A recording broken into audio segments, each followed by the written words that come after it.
আসসালামু আলাইকুম। আজকে আমি আলোচনা করব আপনার হাজব্যান্ড আপনাকে ফ্যামিলি ভিসায় বাহিরে নিয়ে যাবে।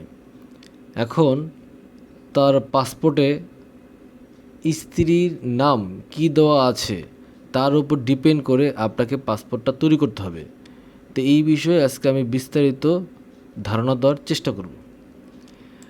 আপনি এখন পাসপোর্ট করবেন ফ্যামিলি ভিসার জন্য। তো এই ক্ষেত্রে আপনি যখন আবেদন করবেন তখন আপনাকে খেয়াল করতে হবে আপনার ভোটার আইডি কার্ডে কী নাম দেওয়া আছে আপনার, এবং আপনার হাজব্যান্ডের পাসপোর্টের ভিতরে আপনার স্পন্স যে নাম, এই নামটা কি দেওয়া আছে। ধরুন আপনার নাম দেওয়া আছে মোসাম্মদ, তারপর আপনার নাম, কিন্তু আপনার হাজব্যান্ডের মোসাম্মদটা ব্যবহার করা নেই, শুধুমাত্র নামটা ব্যবহার করছেন। এই যে মোসাম্মদ ব্যবহার করে নাই অথবা কোনো স্পেলিংয়ে ভুল করছে, বানামে কোনো অক্ষর মিস্টেক হয়েছে বা একটা অক্ষর বেশি হয়েছে, যাই হয়েছে এটা ভুল হয়েছে। তো এই জন্য আপনার হাজব্যান্ডের পাসপোর্টে যেভাবে আপনার নামটা দেওয়া আছে আপনার ভোটার আইডি কার্ড সেভাবে সংশোধন করে তারপরে আপনাকে পাসপোর্টের জন্য আবেদন করতে হবে। এই স্পন্স ইনফরমেশনটা খুবই গুরুত্বপূর্ণ।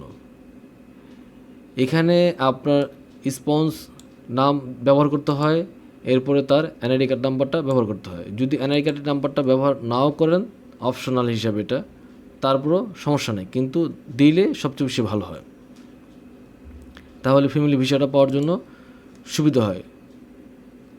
যখন পাসপোর্ট আপনার হাজব্যান্ডের পাসপোর্ট যখন চেক করবে তখন দেখতে পারবে যে হ্যাঁ তার স্ত্রীর ইনফরমেশনগুলো ঠিক আছে, সহজে আপনি ভিসাটা দিয়ে দেবে। এই জন্য আপনাকে অবশ্যই আপনার ভোটার আইডি কার্ড ব্যবহার করে তো পাসপোর্টটা করতে হবে, তাই না? এই জন্য আপনাকে আপনার হাজব্যান্ডের পাসপোর্টে যেভাবে আপনার নামটা ব্যবহার করা হয়েছে সেভাবে আপনার ভোটার আইডি কার্ড ঠিক করে তারপর আপনাকে পাসপোর্ট আবেদন করতে হবে।